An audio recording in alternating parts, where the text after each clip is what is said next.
fire originally started on the first night. It was about a 4,000 acre fire. We had dozer line going around it, and it seemed to be under control. We were concerned because the following day the weather patterns had indicated that the wind would be picking up. And the region which the road, Hermana Road, where it started, is known to be an area where wind gets funneled between the two mountains in the area.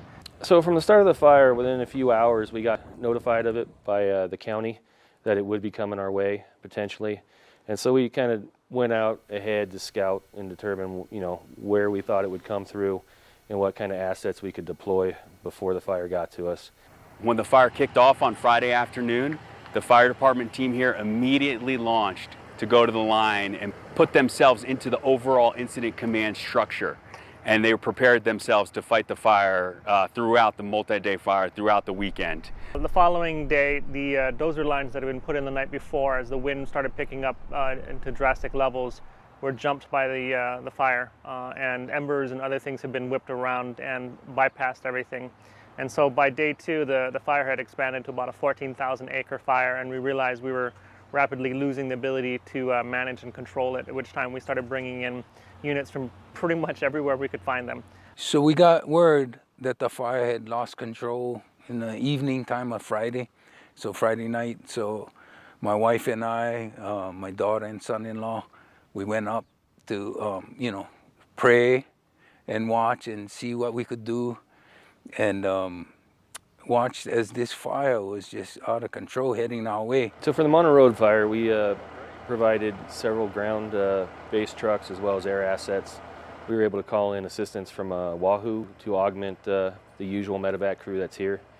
We were able to deploy bulldozers from our Department of Public Works, as well as fire engines, water tankers, brush trucks, UTVs, and we also brought in a 6-person hand crew from Oahu.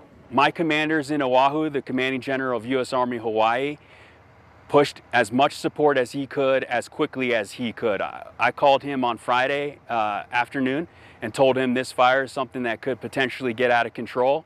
I'd like to put some helicopter assets at the ready, and he did so immediately. And then on Saturday, he pushed 2 Black Hawk helicopters over. And then on Sunday, he pushed 3 additional helicopters over, 2 more Black Hawks, and then 1 Chinook helicopter. Their assets were incredibly important. I think when you talk to the experts, the fire captains and chiefs, when these fires get so large, it ends up being an air fight and a dozer fight, with the firefighters on the ground being very strategic with how they attack the fire from the ground. We're really fortunate on this island that we have a really good relationship with the Poakaloa Fire Department, Hawaii County Fire Department, as well as the National Park, and we all come together to combat these fires together. But without the community support, there's no way that we would be successful, especially on an incident this large. Through the concerted effort of all of the local county agencies, as well as state and federal, we're able to basically try to do the best we could to put down the fire and eventually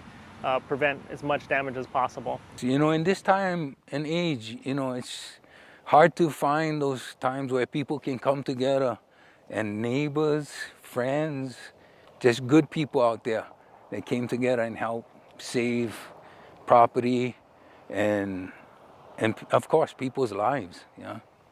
I'm really grateful for that. That was awesome. Thank God.